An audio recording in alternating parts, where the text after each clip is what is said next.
पूज्याय राघवेन्द्राय सत्यधर्मरताय च भजतां कल्पवृक्षाय नमतां कामधेनुवे. ಬಹುಶಃ ರಾಘವೇಂದ್ರನ ಭಕ್ತರೆಲ್ಲ ಈ ಮಂತ್ರಗಳನ್ನು ಕೇಳಿರ್ತಾರೆ ಅಥವಾ ಸ್ಫಟಿಸಿರ್ತೀವಿ, ಇದೆಲ್ಲರಿಗೂ ಗೊತ್ತಿರೋವಂಥದ್ದೇ. ನಾನು ಈ ಮಂತ್ರ ಯಾಕೆ ಹೇಳಿದ್ನಪ್ಪ ಅಂತಂದರೆ, ನಾವೆಲ್ಲ ಅಂದ್ಕೊಂಡಿದ್ವಿ ಇದನ್ನು ರಾಘವೇಂದ್ರ ಸ್ವಾಮಿಗಳೇ ರಚನೆ ಮಾಡಿದ್ದಾರೆ ಅಂತೇಳಿ. ಬಹುಶಃ ಒಬ್ಬ ವ್ಯಕ್ತಿ ತನ್ನನ್ನು ಬಣ್ಣಿಸುವಿಕೆಯಲ್ಲಿ ತೊಡಗಿಸ್ಕೊಳ್ಳಿಕ್ಕೆ ಸಾಧ್ಯವೇ ಇಲ್ಲ. ಮತ್ತೊಬ್ರಿಗೋಸ್ಕರ ಇದನ್ನ ಹೇಳಿರೋಂಥ ಮಂತ್ರ ಅಂಥೇಳಿ ತಿಳಿದು ಬರೋವಂಥದ್ದು. ನನ್ನ ಆಸಕ್ತಿ ಇದ್ದಂಥ ಇದನ್ನು ಯಾರು ರಚನೆ ಮಾಡಿದರು, ಇದನ್ನು ಯಾರು ಪ್ರಾರಂಭ ಮಾಡಿದರು ಅನ್ನೋದ್ರ ಕಡೆ ಇತ್ತು. ಹಾಗಾಗಿ ಈ ಸಲ ಮಂತ್ರಾಲಯ ಕೊಡಲಿಕ್ಕೆ ಅವಕಾಶ ಬಂದಾಗ ನನ್ನ ಮುಖ್ಯ ಉದ್ದೇಶ ರಾಘವೇಂದ್ರ ಸ್ವಾಮಿಗಳ ಬೃಂದಾವನ ದರ್ಶನ ಮಾಡೋದು ಇದ್ದೇ ಇತ್ತು. ಜೊತೆಯಲ್ಲಿ ರಾಘವೇಂದ್ರ ಸ್ವಾಮಿಗಳು ಸಹ ನಮ್ಮ ಹಾಗೆ ಸಾಮಾನ್ಯ ವ್ಯಕ್ತಿಗಳಾದ ಕಾಲದಲ್ಲಿ ಅಥವಾ ಗುರುಗಳಾದಂಥ ಕಾಲದಲ್ಲಿ ಹೇಗೆ ಅವರು ಪಾದಯಾತ್ರೆ ಮಾಡ್ತಾ ಒಂದೂರಿಂದ ಮತ್ತೊಂದೂರಿಗೆ ಬರ್ತಾಯಿದ್ರು, ಎಲ್ಲೆಲ್ಲಿ ನೆಲೆಸಿದ್ರು, ಎಲ್ಲೇ ಅವರು ರೆಸ್ಟ್ ಮಾಡಿದರು, ಯಾವ ಕ್ಷೇತ್ರಗಳನ್ನು ಸಂಧಿಸಿದ್ರು, ಯಾಕೆ ಸಂಧಿಸಿದ್ರು, ಅದರ ಹಿಂದೆ ಮೂಲ ಉದ್ದೇಶ ಏನಿತ್ತು, ಇದೆಲ್ಲ ತಿಳ್ಕೊಳ್ಳೋದಾಗಿತ್ತು.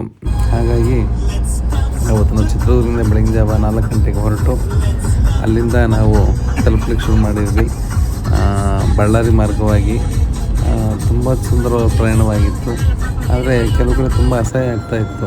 ನಮ್ಮ ರಾಜಕೀಯ ವ್ಯಕ್ತಿಗಳು ಮತ್ತು ಅಧಿಕಾರಿಗಳು, ತಮಿಳುನಾಡಿನ ರಾಜಕೀಯ ವ್ಯಕ್ತಿಗಳು ಮತ್ತು ಮುಗಿಸಬೇಕು ಅಂತೇಳಿ ಅನ್ನಿಸ್ತಾ ಇತ್ತು. ಯಾಕೆಂದರೆ ಎಲ್ಲಿಂದ ಎಲ್ಲಿಗೆ ಹೋದ್ರೂ ತುಂಬ ಕೆಟ್ಟ ರೋಡ್ಗಳು, ಬಳ್ಳಾರಿ ಜಾಗದಲ್ಲಿ ತುಂಬ ಅಸಹ್ಯವನ್ನು ಬರೆಸುವಂಥ ಕೆಟ್ಟ ಜಾಗಗಳಾಗ್ತಾಯಿತ್ತು. ತುಂಬ ಬೇಸರದಿಂದಲೇ ಪ್ರಯಾಣ ಮುಂದುವರಿಸಿದ್ವಿ. ಇಂಥ ಪುಣ್ಯಾತ್ಮನ ದರ್ಶನ ಮಾಡಲಿಕ್ಕೆ ಇಂಥ ಕೆಟ್ಟ ರೋಡಲ್ಲಿ ಪ್ರಯಾಣ ಮಾಡಬೇಕಾಯ್ತಲ್ಲ ಅಂತ ಹೇಳಿ. ಓಕೆ, ಇದೆಲ್ಲ ಅಡೆತಡೆಗಳು ಇರಲಿ, ಅವ್ರಿಗೆಲ್ಲ ರಾಘವೇಂದ್ರ ಸ್ವಾಮಿಗಳು ಒಳ್ಳೆ ಬುದ್ಧಿ ಕೊಡಲಿ ಅಂತೇಳಿ ಕೇಳ್ಕೊತ ನಾನು ಮತ್ತೆ ಮುಂದುವರಿಸ್ತಾ ಇದ್ದೀನಿ. ಬನ್ನಿ, ಏನೇನಾಗುತ್ತೆ ಅಂತೇಳಿ ಮತ್ತೆ ನೋಡ್ತಾ ಹೋಗೋಣ.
ಮಂತ್ರಾಲಯ ಕೇಳೋದಿಲ್ಲ, ಮಂತ್ರಾಲಯ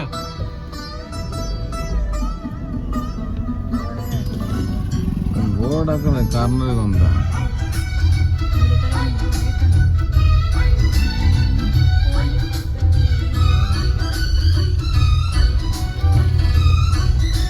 ಎಲ್ಲ ಇವೇ ಸೇರ್ಕೊಳತ್ತೈತೆ. ಇನ್ನು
ಅಲ್ಲಮ್ಮ, ಅದಕ್ಕಲ್ಲ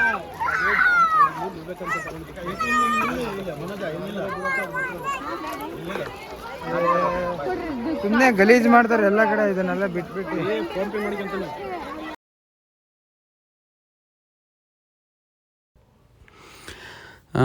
ಇದು ಮಂತ್ರಾಲಯದಲ್ಲಿ ಏನಾಯ್ತು, ತುಂಗಭದ್ರಾ ನದಿಯ ತೀರ. ಇಲ್ಲಿ ನೋಡಿದಾಗ ಅಸಹ್ಯ ಆಯಿತು. ನಾನು ಅದು ಕಳೆದ ವೀಡಿಯೋದಲ್ಲಿ ನಮ್ಮ ಇನ್ಸ್ಟಾಗ್ರಾಮ್ಗೆಲ್ಲ ಹಾಕಿದ್ದೆ. ಎಂಥ ಹೊಲಸು ಮಾಡ್ತಿದ್ದಾರೆ ಜನಗಳು ಅಂತಂದರೆ ಅಸಹ್ಯ ಆಗುತ್ತೆ. ಭಕ್ತ ಪ್ರಹ್ಲಾದ ರಾಜರು ಅಂದರೆ ಭಕ್ತ ಪ್ರಹ್ಲಾದ ಅಂತ ನಾವೇನು ಹೇಳ್ತೀವಿ, ಹಿರಣ್ಯಕಶಿಪನ ಆ ವಂಶದವರ ಆಗಿರೋಂಥ ರಾಘವೇಂದ್ರ ಸ್ವಾಮಿಗಳು ಅಂತ ಒಪ್ಕೊಂತೀವಿ. ಇಲ್ಲಿ ಯಜ್ಞ ಯಾಗಾದಿಗಳನ್ನ ನಡೆಸ್ತಾ ಇದ್ರಂತೆ ಈ ಜಾಗಗಳಲ್ಲೆಲ್ಲ. ಹಾಗಾಗಿ ಇದನ್ನು ಪವಿತ್ರ ಕ್ಷೇತ್ರ ಅಂತ ಅಂದ್ಕೊಂಡು ರಾಘವೇಂದ್ರ ಸ್ವಾಮಿಗಳು ಇಲ್ಲಿ ಬಂದು ಐಕ್ಯ ಆಗಲಿಕ್ಕೆ ಅಥವಾ ಇಲ್ಲಿ ಬಂದು ಜೀವಂತ ಸಮಾಧಿ ಆಗಲಿಕ್ಕೆ ಅವರು ಮನಸ್ಸು ಮಾಡಿದರು ಅನ್ನೋದು ಐತಿಹ್ಯ ಬರೋಂಥದ್ದು. ಮಂಚಾಲಮ್ಮ ನೆಲೆಸಿರೋಂಥ ಒಂದು ಗ್ರಾಮ, ರಾಘವೇಂದ್ರ ಸ್ವಾಮಿಗಳು ಸ್ವತಃವಾಗಿ ಆರಿಸ್ಕೊಂಡಿರೋಂಥ ಜಾಗನ ಎಷ್ಟು ಸುಂದರವಾಗಿ ಇಟ್ಕೋಬೇಕಾಗಿತ್ತು. ಆದರೆ ಇಲ್ಲಿ ವಿಪರ್ಯಾಸ ಏನಪ್ಪ ಅಂತಂದರೆ, ನಾವೆಲ್ಲ ಊರುಗಳಿಂದ ತಂದಂಥ ಗಲೀಜನ್ನ ಇಲ್ಲಿ ಹಾಕ್ಲಿಕ್ಕೆ ನಾವು ಇದು ಜಾಗನ ಸೆಲೆಕ್ಟ್ ಮಾಡ್ಕೊಂಡ್ರಂಗಿದೆ. ಯಾವುದನ್ನ ಭಕ್ತಿಯ ತಾಣವನ್ನಾಗಿ ರಾಘವೇಂದ್ರ ಸ್ವಾಮಿಗಳು ಆಯ್ಕೆ ಮಾಡ್ಕೊಂಡಿದ್ರು, ಯಾವುದನ್ನ ತಾನು ಮುಂದೆ 7 ವರ್ಷಗಳ ಕಾಲ ಜೀವಂತವಾಗಿದ್ದು ಇದನ್ನು ತಮಗೆಲ್ಲ ಒಳ್ಳೇದು ಮಾಡ್ತೀವಿ ಅಂತ ಹೇಳಿದರು, ಆ ಜಾಗ ಈ ರೀತಿ ಆಗಿದೆ.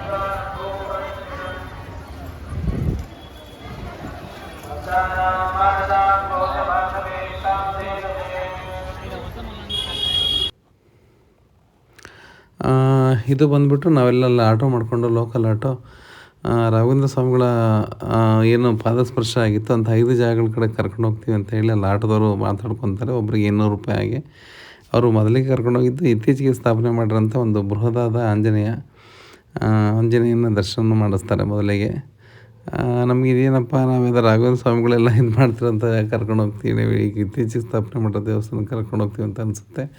ಅದಾದಮೇಲೆ ನಮಗೆ ತುಂಬ ದೂರ ಪ್ರಯಾಣ ಮಾಡಿ ಭಿಕ್ಷಾಲಯಕ್ಕೆ ಕರ್ಕೊಂಡು ಬರ್ತಾರೆ. ಇದೇ ಅಪ್ಪಣ್ಣಾಚಾರ್ಯರು ಅಂದರೆ ಪರಮಶಿಷ್ಯರಾಗಿರೋಂಥ ರಾಘವೇಂದ್ರ ಸ್ವಾಮಿಗಳಿಗೆ ಅಪ್ಪಣ್ಣಾಚಾರ್ಯರು ನೆಲೆಸಿದಂಥ ಮನೆ, ಜಹಾಗೀರ್ದಾರ ಕುಟುಂಬ ಅಂತ ಹೇಳ್ತಾರಲ್ಲ, ಊರು ಗೌಡ್ರ ಮನೆ ಅಂಥೇಳಿ ಆ ರೀತಿಯಲ್ಲಿ ಇದ್ದಂಥ ಒಂದು ಕುಟುಂಬದ ಒಬ್ಬ ವ್ಯಕ್ತಿ ಪ್ರಹ್ಲಾದ. ಇವರು ಅಪ್ಪಣ್ಣಾಚಾರ್ಯರು ಸುಮಾರು 13 ವರ್ಷಗಳ ಕಾಲ ರಾಘವೇಂದ್ರ ಸ್ವಾಮಿಗಳು ಈ ಮನೆ ನೆಲೆಸಿದ್ರು ಅಂತ ಹೇಳಲಿಕ್ಕೆ ಒಂದು ಖುಷಿ ಆಗುತ್ತೆ. ಆ ಮನೆ ನಾವೆಲ್ಲ ನೋಡ್ತೀವಿ, ಆ ಜಾಗದಲ್ಲಿ ನಾವು ಓಡಾಡ್ತೀವಿ ಅನ್ನೋದೇ ಒಂದು ದೊಡ್ಡ ಹೆಮ್ಮೆ ಅನ್ನಿಸ್ತು. ಈ ಜಾಗದಲ್ಲಿ ರಾಘವೇಂದ್ರ ಸ್ವಾಮಿಗಳು ಪಾದಕೆಗಳಿದೆ ಅಂಥೇಳಿ ಈಗಲೂ ನಂಬಿಕೆ ಇದೆ. ಯಾಕೆಂದರೆ ಒಂದು ರಾಘವೇಂದ್ರ ಸ್ವಾಮಿಗಳು ಮೂಲ ಏನು ಪೂಜೆ ಮಾಡ್ತಿದ್ರಲ್ಲ, ಆ ವಿಗ್ರಹ ದೊರೆತಿದ್ದು ಈ ಸ್ಥಳದಲ್ಲಿ ಅಂತ ಹೇಳಿ. ಆ ವಿಗ್ರಹ ಸಹ ಮುಂದೆ ನಿಮಗೆ ಕಾಣಸಿಗುತ್ತೆ. ಆ ರೀತಿಯಲ್ಲಿ ವಿಡಿಯೋ ಮಾಡೋಕ್ಕೆ ಅವಕಾಶ ಇರಲಿಲ್ಲ, ತುಂಬ ರಶ್ ಇತ್ತು. ಅದ್ರ ಮಧ್ಯೆಲ್ಲ ಒಂದಿಷ್ಟು ಮಾಡೋಂಥ ಪ್ರಯತ್ನ ಮಾಡಿದ್ವಿ. ಸುಂದರವಾಗಿರೋ ಪುಸ್ತಕಗಳನ್ನು ಮಾರ್ತಾರೆ. ರಾಘವೇಂದ್ರ ಸ್ವಾಮಿಗಳ ಮೂಲ ಚಿತ್ರಗಳನ್ನು ಅಲ್ಲಿ ಮಾರಾಟ ಮಾಡಲಿಕ್ಕೆ ಇಟ್ಟಿದ್ದಾರೆ. ಅವ್ರ ಸೈನ್ ಸಹ ಸಿಗುತ್ತೆ ನಿಮಗೆ. ಚಿತ್ರದಲ್ಲಿ ನೋಡ್ತಾ ಇರ್ಬೋದು, ಮೂಲ ರಾಮನ ಅಂದರೆ ರಾಮನ ಪೂಜೆ ಮಾಡ್ತಾಯಿದ್ರಲ್ಲ ಆ ವಿಗ್ರಹ ಅಲ್ಲೇ ಹಾಗೆ ಉಳಿಸ್ಕೊಂಡಿದ್ದಾರೆ ಆ ಮನೆಯವರು. ಇದು ಆ ಮನೆ ಅಡುಗೆ ಮನೆ ಆಗಿರ್ಬೋದು, ಬಹುಶಃ ಸ್ವಲ್ಪ ಸಣ್ಣ ಪುಟ್ಟ ಬದಲಾವಣೆಗಳನ್ನು ಮಾಡಿರ್ಬೋದು. ಆದರೆ ಸತ್ಯ ಏನಪ್ಪ ಅಂತಂದರೆ ರಾಘವೇಂದ್ರ ಸ್ವಾಮಿಗಳಿದ್ದರು ಈ ಜಾಗದಲ್ಲಿ ಅನ್ನೋದೇ ಸತ್ಯ. 13 ವರ್ಷಗಳ ಕಾಲ ಇಲ್ಲೇ ಇದ್ರೆ ಅಂತಂದರೆ ಇಲ್ಲ ಅವರು ಕುಂಭಕೋಣ ಎಲ್ಲ ಇದು ಮಾಡ್ತಾಯಿದ್ರು.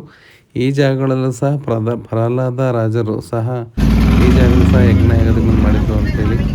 ಇದು ಮಾಧವರ ಅನ್ನೋ ಒಂದು ಗ್ರಾಮ. ರಾಘವೇಂದ್ರ ಸ್ವಾಮಿಗಳು ಏನು ತಮ್ಮ ಇದನ್ನು ಆರಿಸ್ಕೊಂಡಿದ್ರು, ಆ ಜಾಗ ಶಿಲೆಯನ್ನು ಆರಿಸ್ಕೊಂಡಿದ್ರು ಅಂತ ಹೇಳ್ತಾರೆ ಅಲ್ಲಿ. ಮತ್ತು ಮಹಾಲಕ್ಷ್ಮಿನ ಅವರು ದರ್ಶನ ಮಾಡಿದರು ಅಥವಾ ಪ್ರತಿಷ್ಠಾಪನೆ ಮಾಡಿದರು ಅಂತ ಹೇಳ್ತಾರೆ. ಅದು ಮತ್ತು ಪಂಚಮುಖಿ ಆಂಜನೇಯರಂಥ ಗಾಣದಾಳಿನ ಒಂದು ಇದೆಲ್ಲ ನಮ್ಮ ಕರ್ನಾಟಕದಲ್ಲೇ ಬರುತ್ತೆ ಅನ್ನೋದು ಒಂದು ಹೆಮ್ಮೆ. ನಮ್ಮ ಕರ್ನಾಟಕದ ಪಕ್ಕದಲ್ಲಿ ಒಂದು ನದಿ ದಾಡ್ತಂಗೆ ಅವ್ರಿಗೆ ಸಿಗೋವಂಥದ್ದು. ಹಾಗಾಗಿ ಇದು ಆಂಜನೇಯನ ಪಾದಕೆಗಳಿರಂಥ ಗಾಣದಾಳು ದೇವಸ್ಥಾನ. ಬನ್ನಿ ನೋಡೋಣ.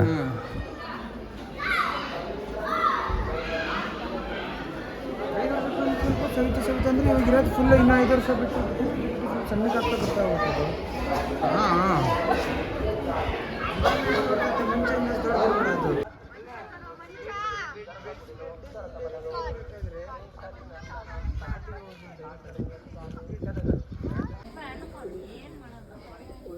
ಏನು ಮಾಡಲ್ಲ ಅಂದರೆ ಹುಡುಗ ಸಣ್ಣ ಹುಡುಗ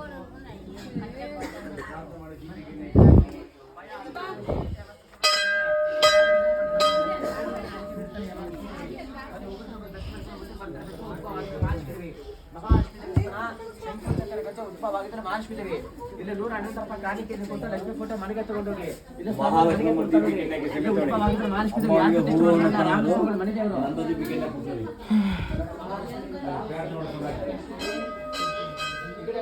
ಎಷ್ಟು ತಣ್ಣಗೆ ಗೋಶಾಲೆ ಏನದ ನೋಡು.